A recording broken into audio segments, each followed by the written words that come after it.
जय हिंद। अलकायदा का सरगना यानी सर्वे सर्वा ऐमान अल जवाहिरी मारा गया। ये 9/11 हमला का एक मास्टरमाइंड था। देखिए, जब 9/11 हमला हुआ था, 9/11 2011 में सितंबर 11 सितंबर को अमेरिका के वर्ल्ड ट्रेड सेंटर पे हमला हुआ। देखिए, जब अमेरिकन भाषा लिखते हैं ना तो उससे थोड़ा पहले महीना लिख देता है सब, अब बाद में तारीख लिखता है सब। तो जैसे ये 9 जो लिख रहा है ना, ये महीना है, सितंबर महीना। अभी अगस्त 8वां चल रहा है, सितंबर 9 आएगा, तो सितंबर पहले लिखता है। तो 9 सितंबर 2001 को हमला हुआ था। और हम लोग पहले तारीख लिखते हैं, जैसे हमारे यहाँ हुआ था 26/11 यानी 26 नवंबर, तो हम लोग पहले डेट लिखते हैं, उसके बाद महीना लिखते हैं। आई सीबीएसई वाला जो है सब ना, पहले महीने में लिख देता है सब, उसके बाद डेट लिखता है सब। तो ओसामा बिन लादेन ने वर्ल्ड ट्रेड सेंटर पे धमाका से उड़ा दिया था। उसके बाद से तो अमेरिका इनको खोज रहा था और 10 साल बाद मार के गिराया। 2001 में इसने हमला किया और 2011 में अमेरिका ने एबटाबाद से मार के ओसामा बिन लादेन को गिरा दिया यहाँ पर 2 मई 2011 को, यानी 10 साल बाद अमेरिका ने ओसामा बिन लादेन का बदला ले लिया था। इस बदले में जो एबटाबाद मारा गया था वो भारत की सीमा से महज 25 से 30 किलोमीटर था। पाकिस्तान के एबटाबाद में उसे मारा गया था। इस ऑपरेशन को अमेरिका के सील कमांडो ने, नेवी के सील कमांडो ने इस ऑपरेशन को कंप्लीट किया था। लेकिन इस हमले का जो मेन मास्टरमाइंड था ओसामा बिन लादेन तो फेस था, जबकि पूरा बैकग्राउंड पूरी संभालता था ऐमान अल जवाहिरी। ये पेशे से एक डॉक्टर था, ओसामा बिन लादेन इंजीनियर था। तो ये सब पढ़े लिखे थे सब, पता नहीं कैसे इधर चला आया सब यहाँ पर। हम लोग के यहाँ तो छोट मोट गुंडा तबाही मचा देता है सब, देखते हैं विकास दुबे वगैरह, ये जो इंटरनेशनल है सब, भयानक भयानक मारता है सब, होलसेल में उड़ाता है सब। तो ओसामा बिन लादेन एक फेस वैल्यू था अलकायदा का, जबकि सारा अंदर का ऑपरेशन ऐमान अल जवाहिरी देख रहा था। तो 2011 में जैसे ओसामा बिन लादेन मारा गया, तो अगला जो पूरा इसका सुप्रीम कमांडर, जिसे ये लोग कहते हैं सरगना, वो ऐमान अल जवाहिरी बना। ऐमान अल जवाहिरी को मारने के लिए अमेरिका पहले बहुत बार किया, कई बार इसके प्रयास असफल रहे। तो इसकी टोटल जिम्मेदारी सीआईए को सौंप दिया गया। ऐमान अल जवाहिरी की रेकी सीआईए कर रही थी। इसे फरवरी में ही इनपुट मिल गया था कि Ayman al Zawahiri Haqqani group के साथ मिलकर काबुल में शिफ्ट हो गया। तो इसने काबुल के आसपास के घरों की रेकी करने चालू किया। इसने क्या किया, सीआईए ने महिलाओं को भर्ती किया और वहां की महिलाओं को उस एरिया की रेकी करने के लिए दिया गया। तो काबुल के एक बिल्डिंग में पाया गया कि यहाँ ऐमान अल जवाहिरी जैसा दिखने वाला कोई व्यक्ति आता है खिड़की पर। तो यहाँ से कुछ दूरी पर ड्रोन कैमरास को फिट किए गए और सैटेलाइट इमेजिंग ड्रोन से फिगर लाया गया, जिससे ये पता चल गया कि ऐमान अल जवाहिरी अक्सर इस बालकनी में आता है और ये कंफर्म हो गया कि अल जवाहिरी है। तो इसको जो बाइडेन ने परमिशन दिया और संडे के दिन ऐमान अल जवाहिरी को ड्रोन से एक मिसाइल अटैक किया गया, जो सीधे इसके छाती पे घुस गया और ब्लास्ट कर गया। इस ड्रोन के ब्लास्ट में किसी की जान नहीं गई, केवल ऐमान अल जवाहिरी बना मरा। देखिए, अगल बगल की बिल्डिंग को भी ज्यादा लॉस नहीं हुआ, केवल वो रेलिंग गया है। इसको मारा गया था रीपर मिसाइल से, रीपर ड्रोन से। ये रीपर ड्रोन एक हमलावर ड्रोन है, एक बहुत लंबे समय तक इंडोरेंस कर सकता है हवा में। इसमें हेलफायर मिसाइल लगाई गई थी। इस हेलफायर मिसाइल की खासियत है कि आगे वाले भाग में इसमें गाइडेंस सिस्टम है और पीछे वाले भाग में फ्रेगमेंटेशन है। मतलब इस फ्रेगमेंटेशन मतलब ये नोकीले नोकीले इसमें धातु के रॉड होते हैं, जो सीधे किसी के व्यक्ति के अंदर घुस सकते हैं। और इसे मारा गया जब, तो ये सीधा यहाँ पे ऐमान अल जवाहिरी खड़ा था, सीधे आके एकदम छाती पे घुस गया।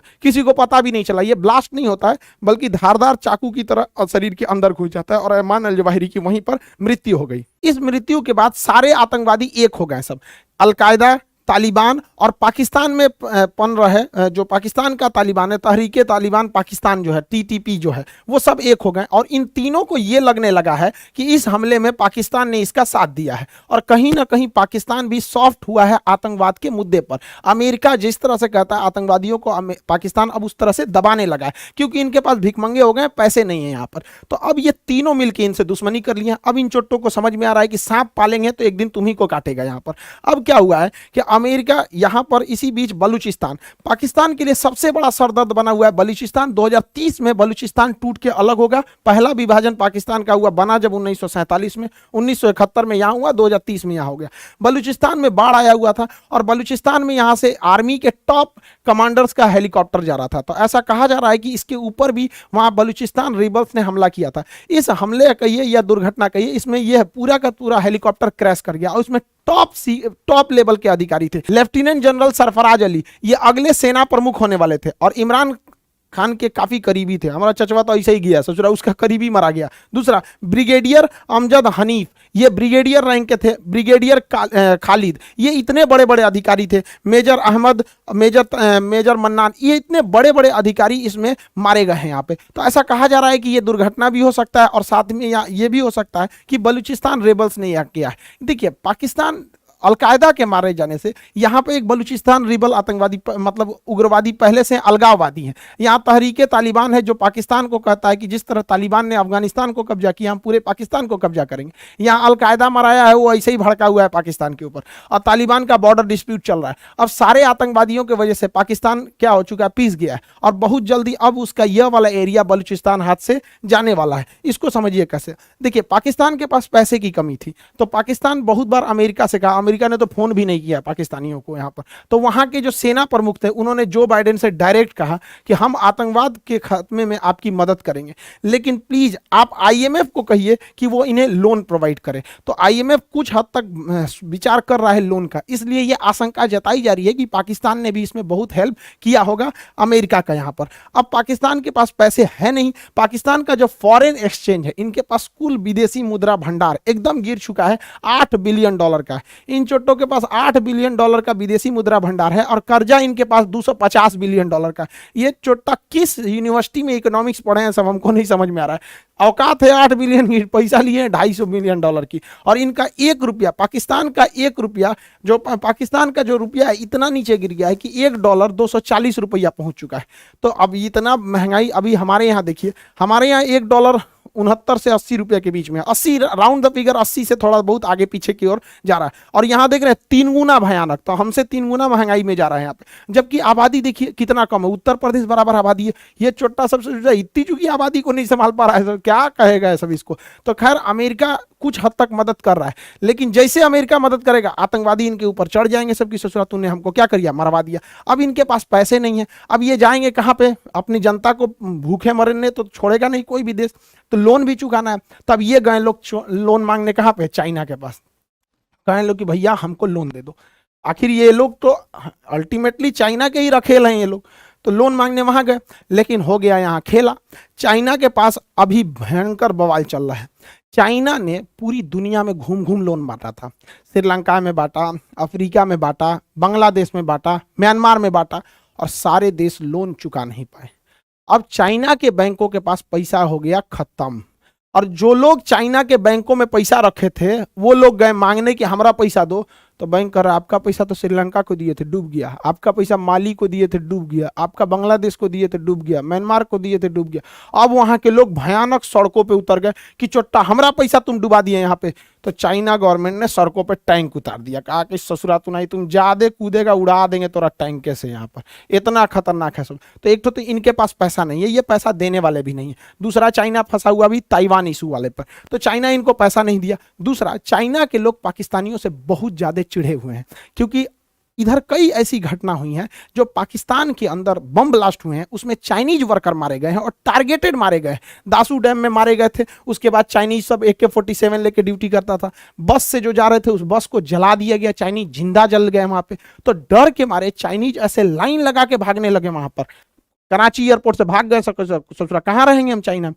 तो चाइना पाकिस्तान के ऊपर लोन तो दिया नहीं, कर्जा माफ किया नहीं, उल्टे लगा दिया 11.6 मिलियन डॉलर का फाइन कि दे चट्टा कहीं का, हमारे नागरिक मरे हैं, सुरक्षा दो नहीं तो इतना पैसा दो यहाँ पर। तो पाकिस्तान के पास तो था नहीं, गरीबी में आटा गीला हो गया। पाकिस्तान को हर हाल में अपना कर्ज हटाना पड़ेगा वरना पाकिस्तान दिवालिया हो जाएगा। इसके लिए पाकिस्तान के संसद ने एक ऐसा विधेयक पास कर दिया कि पाकिस्तान अपने किसी भी एसेट्स को, जैसे हाईवे हो गया, एयरपोर्ट हो गया या फिर बंदरगाह हो गया, इसे विदेशी को बेच सकते हैं, और इसके खिलाफ कोई भी व्यक्ति सुप्रीम कोर्ट में नहीं जाएगा।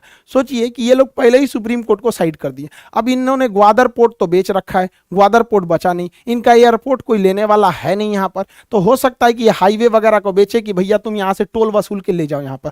हद तो तब हो गया वहाँ की महिलाएं इसका विरोध करने लगी, क्योंकि चाइनीज जो थे पाकिस्तानी लड़कियों को लेके जाने लगे चाइना में। किसी भी देश के लिए इससे शर्म की बात क्या हो सकती है। ये पाकिस्तानी न्यूज है, देखिए यहाँ पाकिस्तान का झंडा भी है, ये पाकिस्तानी लड़की को गर्ल को लेके जा रहा था चाइना में, यहाँ पे विरोध हो गया यहाँ पे। तो अब पाकिस्तानी लड़कियां अब जाएंगी कर्जा उतारने के लिए। यार कोई भी देखो, हम लोग को भी इतना शर्म लगता है देश सुनते कि पाकिस्तान वालों का क्या क्या हाल हो गया वहाँ पे, ये हाल है। और पाकिस्तान के लोग भी देख रहे होंगे, तो ये आप ही के यहाँ का न्यूज है, ये हमारे यहाँ का न्यूज नहीं है। चाइनीज भड़क गया कि हम ले के जाएंगे उसको यहाँ पर, तो ये हाल हो गया पाकिस्तान का। और उसके पास बेचने के लिए कुछ है नहीं। CP इसी सड़क में ऑलरेडी उसने कर्जा ले रखा है, इतना बड़ा सड़क बनाने में और चारों ओर फैक्ट्री लगाने में, फैक्ट्री तो लगी नहीं। दूसरा ग्वादर पोर्ट इसने 40 साल के लिए लीज पर दे रखा है, तो इसके पास अब बेचने के लिए कुछ है नहीं।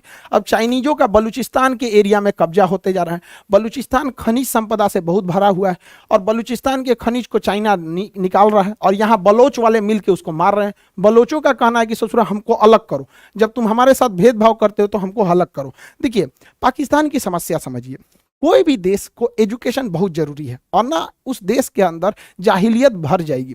पाकिस्तान में जो पंजाबी लोग हैं उन्हें ज़्यादा वैल्यू दिया जाता है। कहा जाता है कि गोरे गोरे लोग होते हैं, बहुत अमीर होते हैं, पढ़े लिखे होते हैं, तो पाकिस्तान में सबसे ज़्यादा वैल्यू पंजाबियों को दिया जाता है, उसके बाद वैल्यू सिंधियों को दिया जाता है। पाकिस्तान में यही दो लोग इज्जत से जी सकते हैं और सबसे कम वैल्यू दिया जाता है बलोचों को। तो बलोच को इज्जत नाम की कोई चीज़ नहीं मिलती है। हालांकि अगर आप ध्यान देंगे तो सबसे ज़्यादा तो पंजाबियों की इज्जत होती है, उसके बाद सिंधियों की, बची कुची जो इज्जत एकदम कचड़ा बराबर देते हैं सब बलोचों को।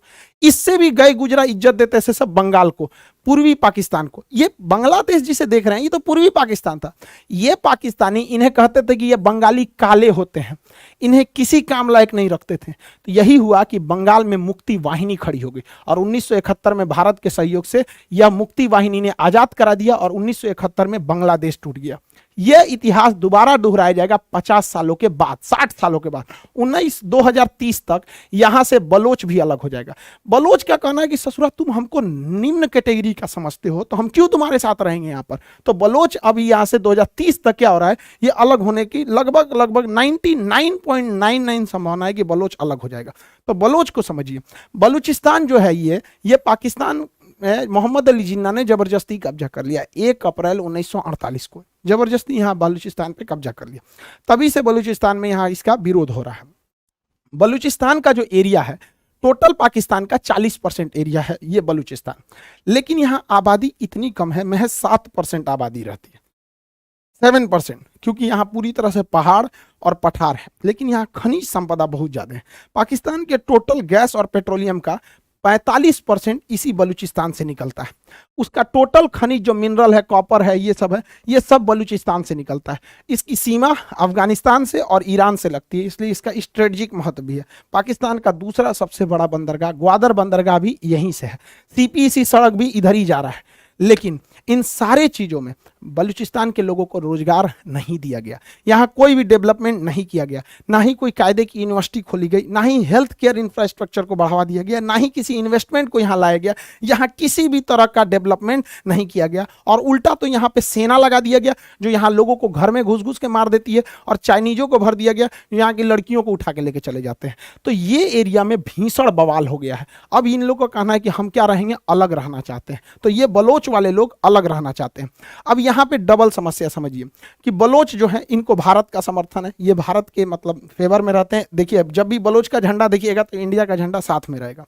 तो बलूचिस्तान में ये अशांति देखकर यहाँ पर तहरीके तालिबान पाकिस्तान, ये भाई साहब देख रहे हैं, ये जो हीरो की तरह है, तो हम लोग के लिए तो ठीक है, ससुरा मार रहा है पाकिस्तान को, मार भाई तुम और तगड़ा एकदम यहाँ पे। तो हम लोग के लिए क्या कचरा है, हमारे दुश्मन का दुश्मन हमारा दोस्त। इंटरनेशनल रिलेशन में तो यही होता है, लेकिन हम लोग थोड़ा एथिक्स वाले हैं, खुल के सपोर्ट नहीं कर सकते इनका। लेकिन आप तो समझदार हैं यहाँ पे। तो तहरीके तालिबान कहता है कि हाँ ये अलग होना चाहिए। दूसरा जो बलोच लोग हैं, लोग बलूच, ये भी अब पाकिस्तान से कहने लगे हैं कि हमको अलग करना है। और हद तब हो गई जब फरवरी में इन बलोचों ने पाकिस्तान के 200 रेंजर जवानों को, उनके जो बीएसएफ होती है रेंजर, मार के मौत के घाट उतार दिया वहाँ पर। अब पाकिस्तान को समझ में आ रहा है कि 26/11 पे हमला कराओगे, कश्मीर में कराओगे, अब तुम ससुरे खुद मरोगे। अब इसमें भारत सरकार को क्या करना चाहिए कि इनका थोड़ा समर्थन करना चाहिए, जो बलोच हैं। अब इसमें ऐसा नहीं कि भारत सरकार ने समर्थन नहीं किया था। 2016 में लाल किले पे से हमारे प्रधानमंत्री मोदी जी ने कहा था कि पीओके और बलोच के लोगों के साथ उनकी सहानुभूति है। इससे बलोच लोगों का मनोबल बहुत बढ़ गया। अब बलोचों का मनोबल बढ़ेगा ना तो ये विद्रोह कर देंगे, लेकिन ये लुका छिपी की तरह नहीं हो पाएगा। और हाँ, ये बात हम समझते हैं कि प्रधानमंत्री हो, राष्ट्रपति, विदेश मंत्री, इनके एक लिमिटेशंस है, ये कुछ भी बातों को नहीं बोल सकते। लेकिन हम लोग तो बोल सकते हैं। हम लोग तो कहते हैं भैया खुला समर्थन है भारत का। बलोच लोगों से कहते हैं कि इशारा समझो, हम लोग भी खुला समर्थन इशारों में ही किए थे मुक्ति वाहिनी का, और 1971 में अलग हुआ था। तो जितने बलोच भाई लोग हैं, आप आगे बढ़ो, हम आपके पीछे अइबे करेंगे, हमारा विक्रांत पीछे से आएगा, सब आएगा यहाँ, बस एक बार आगे बढ़िए। सरकार का काम क्या है कि वो खुल के तो कुछ नहीं बोल सकते ना, फंस जाएगी। तो सरकार का काम थोड़ा पर्दे के पीछे होता है। तो हम लोग का काम है बलोच लोगों का मोरल बढ़ाना, तो मोरल हाई हम लोग कर देते हैं। बाकी मटेरियल पहुंचाना सरकार का काम है, हमारी रॉ है, मटेरियल पहुंचा दें। हम लोग के लिए एक फायदा ये है कि हम लोग बोल सकते हैं, कोई दिक्कत नहीं है, लेकिन सरकार चाहती है लेकिन बोल नहीं सकती। आप सब पढ़े लिखे हैं, समझदार हैं, क्योंकि इंटरनेशनल रिलेशन में एक दबाव बन जाता है कि आप क्यों किसी देश को तोड़ रहे हैं यहाँ पे। तो भारत के लिए ये एक बहुत अच्छा दबाव है कि अगर तुम कश्मीर को अशांत करोगे तो ससुरे हम तो तुम्हारा तूरिये देंगे, और हमें तोड़ने में जाता क्या, पहले से एक्सपीरियंस है हम लोग के पास 1971 का, इसी को दोहरा देंगे 2030 में, और तुम्हारे पास तो अर्थव्यवस्था नहीं है ससुरे, खाए भी ना मर रहे हो यहाँ पर। देखिए बलूचिस्तान का अलग होना या अशांत होना बहुत ज्यादा जरूरी है कश्मीर के सिक्योरिटी के लिए। बलूचिस्तान पाकिस्तान का 40% एरिया है, अगर ये अशांत हो गया, यहां विद्रोह हो गया आजादी के लिए, तो पाकिस्तान को अपनी सेना को यहां से बुलाना पड़ेगा कश्मीर से, और यहां पर जाके इंसर्जेंसी को शांत करना पड़ेगा, जिससे कि हमें फायदा होगा और कश्मीर शांत होगा। तो कश्मीरी भाइयों की शहादत न हो, कश्मीर शांत हो सके, भारत का कश्मीर भारत के साथ कंधे से कंधा मिला के चल सके, वहां भी विकास हो सके, इसलिए कश्मीर के विकास के लिए यह जरूरी है कि एक नए देश का उदय हो। और इसके लिए जहां तक हो सके हम लोग से तो जितना बनता है कर सकते हैं, हम मोरल बढ़ा सकते हैं, आइडियाज आगे बढ़ा सकते हैं, लेकिन मटेरियल सरकार ले आएगी। बलोच लोग आप याद रखिए, आपको आगे बढ़ना पड़ेगा, आप एक कदम आगे बढ़ाइए, बाकी सारा काम हम लोग कर देंगे यहां से। तो ये बलूचिस्तान का ये एरिया अशांत होना जरूरी है, इससे एक तीर से दो निशान होगा। एक पाकिस्तानी आर्मी इधर मोबिलाइज होगी, दूसरा पाकिस्तान का जो चाइना का ये जो सीपीईसी का सपना है ये भी धाराशायी होगा, ग्वादर पोर्ट का पूरा पैसा फंस जाएगा। अब ससुरा चाइना, अब चाइना की मजबूरी बनेगी कि उसको मलक्का होके ही आना पड़ेगा, क्योंकि पहले उसका आइडिया था कि इधर से इधर अरब सागर में चले जाएंगे, भारत को बाईपास कर देंगे। अब ससुरे बाईपास करके दिखाओ, और हिंद महासागर में तो उघारे करके मारेगी इंडियन नेवी तुम चाइनीज लोगों को। तो भारत सरकार के लिए बहुत जरूरी है ये बलूचिस्तान का मामला खेलना, और अभी मौका बहुत बेहतरीन है बलूचिस्तान वाले लोगों के लिए। मोरल के साथ साथ मटेरियल की भी जरूरत है, और बलूचिस्तान वाले लोगों को भी कहते हैं एक बार तो आपको आगे बढ़ना ही पड़ेगा। एक समय था जब पाकिस्तान जो था ना चाइना के गोद में बैठा था। आइए हमारा चचवा क्या बोलता था, ये चोट्टा साला क्या कह रहा था कि हमारी और चाइना की दोस्ती हिमालय से भी ऊंची है और समुद्र से भी गहरी है। चोट्टा कहीं का। अब बोलो कि हमारा और चाइना का कर्जा हिमालय से भी ऊंचा है, समुद्र से भी गहरा है, दूसरे के बल पे कूदेंगे। देखिए मेन आप समझिए गहराई से, कभी भी किसी भी देश को अगर आगे बढ़ना है तो किसी दूसरे देश पे नहीं कूदना चाहिए। एक समय था ये ससुरा अमेरिका के दम पे कूदता था, बाद में चाइना के दम पे कूदा, दोनों ले लात मार दिया। तो ये मोरल है लेसन, किसी को दूसरे देश पे नहीं कूदना चाहिए। यूक्रेन तो कूद रहे थे, मरा गए छुट्टा। दूसरा कि हर देश को अपने खुद के विकास पे ध्यान देना चाहिए, दूसरे के टांग नहीं लड़ाना चाहिए। हम लोग मंगल ग्रह तक चले गए, ये ससुरा अभी कश्मीर में घुसने के लिए सोच रहा है। तो अगर ये टांग नहीं लड़ाता, कश्मीर से 370 हट गया, धीरे धीरे आने वाली जितने कश्मीर के उग्रवादी हैं सब ये चोट्टे 30-40 साल में मर जाएंगे सब। उसके बाद नई जनरेशन वो भारत से कंधा मिला के चलेगी, उसको पता ही नहीं चलेगा 370 क्या है। लॉन्ग टाइम में सोचिए यहाँ पर। दूसरा, हर देश को अपना एजुकेशन पे ज्यादा ध्यान देना चाहिए। पाकिस्तान ने कभी एजुकेशन पे ध्यान नहीं दिया। और सबसे जरूरी, आत्मनिर्भर बनिए। हम लोग आत्मनिर्भर की ओर बनेंगे तो किसी की जरूरत नहीं पड़ेगी। और सबसे खतरनाक जो चीज किसी देश को बर्बाद कर देता है, धार्मिक लोगों का देश के ऊपर वर्चस्व हो जाना। यहाँ फ्रांस देखिए, फ्रांस के राजदूत को लात मारो, इनको मारो, उनको मारो। अरे यार, धार्मिक चीजें घर के अंदर की चीज है, बट देश के ऊपर धर्म हावी नहीं होना चाहिए, क्योंकि धर्म एक ऐसा चीज है जो कभी मतलब आप उसमें आपको प्रॉफिट लॉस कुछ सोचना ही नहीं देता आपको। तो पाकिस्तान में क्या हुआ, यही सारी समस्या हुई, धर्म हावी हो गया। आज पाकिस्तान गया जा रहा है यहाँ पे 2030 तक, ये गारंटी है, लिख लीजिए यहाँ पर, कि पाकिस्तान का बलूचिस्तान टूटेगा और उसमें हम लोग भी अपना योगदान देंगे, क्योंकि डिजिटल इंडिया का यही तो फायदा है यहाँ पर, ताकि हम अपनी बात वहां तक पहुंचा सकते हैं। एक्चुअली इंटरनेशनल रिलेशन के टॉपिक काफी कॉम्प्लिकेटेड होते हैं। इसमें एक चीज को समझने से पहले आपको कई अलग अलग चीजों की जरूरी होती है यहाँ पर। अब क्लास में क्या होता है कि आदमी पूरा का पूरा एक लंबा लेक्चर लिया रहता है क्लास में, डेली 4 घंटा 5 घंटा, तो एक फाउंडेशन बिल्ट हो जाता है, तो समझने में इजी हो जाता है। खैर, हमारी कोशिश रहती है कि एकदम सरल से सरल भाषा में आपको ये चीज़ों को समझाया जा सके। आई होप आप समझे होंगे। बाकी जो क्लासेज चल रहे हैं वो तो चल ही रहे हैं अपने एप्लीकेशन पे। जो लोग रेगुलर क्लास कर रहे हैं उनके लिए और मेहनत लगा के पढ़ाई कीजिए। आई होप आप इस टॉपिक को समझे होंगे। मिलेंगे नेक्स्ट क्लास में। जय हिंद।